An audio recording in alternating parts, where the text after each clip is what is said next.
Hey, how's it going, everybody? Welcome back to the channel. In today's video, what I wanted to talk about really is just the Boost mobile service and how it ran and operated on an Android device versus an iOS device. Interested in trying out Helium Mobile? Use my promo code shown here to get your first month for free. That's pretty much the gist of this video. It's kind of give you guys my thoughts, experience of the network performance, being on each of these devices and how I felt about it. Because Boost Mobile is still making advances. And while there is some dark clouds ahead when it comes to Boost Mobile, which is not what this video is about, I am well aware of for someone who's going to end up in the comments talking about it. I just wanted to give the overall experience as I've had the SIM in my Pixel 8a. Currently, it's not in this device. It's in my iPhone 12. Sorry. Before someone goes, hey, how dare you? Yeah. iPhone 12, Pixel 8a. I've had it on both. It's currently in my iPhone 12 right now. And I can tell you guys that when it comes to the network performance, I have experienced basically with Boost Mobile a better connection with the iPhone 12.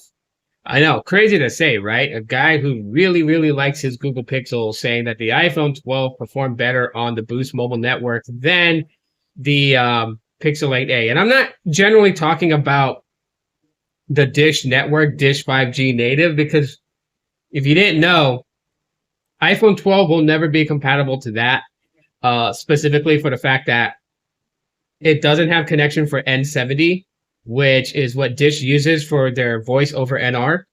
So yeah, anytime that you get Boost with iPhone 12, you're going to default to either AT&T side or T-Mobile side. And so, but both of these defaulted to the AT&T network, no matter what. So, yeah, fair comparison there. But with the connection, it seems to be better on the iPhone 12 that I've noticed over time. It's done very, very well. And I'm not just talking about doing a speed test and saying like, oh my God, 300 megabits per second down and 40 megabits per second up. Like, I'm not talking about that. I'm talking about when I'm running apps, when I'm doing things on there, when I'm watching content, those types of things. You know, I could do on both of them. It just seems that the quality is better when connected to the iPhone 12 when it comes to it.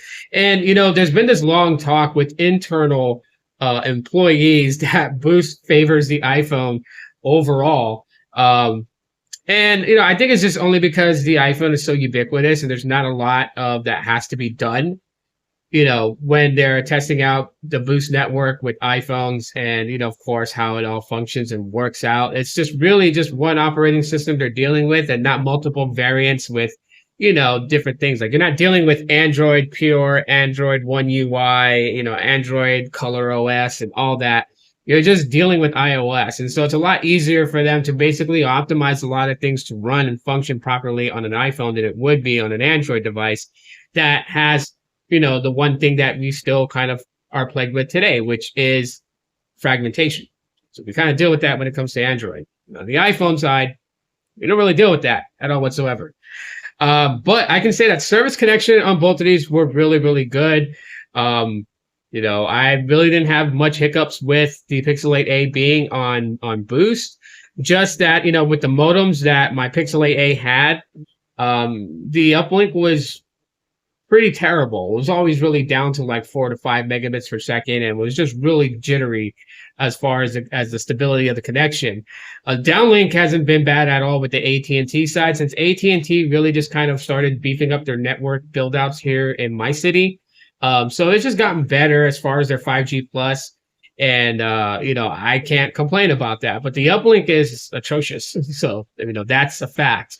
And, you know, sometimes it can be the same with the iPhone 12, yet there were more times where the uplink on this was like hitting over 10 megabits per second, which is good for a content creator because you want to be able to live stream, and the uplink is what you're using for a live stream if you're live streaming from your mobile device. So you have to kind of keep that in mind.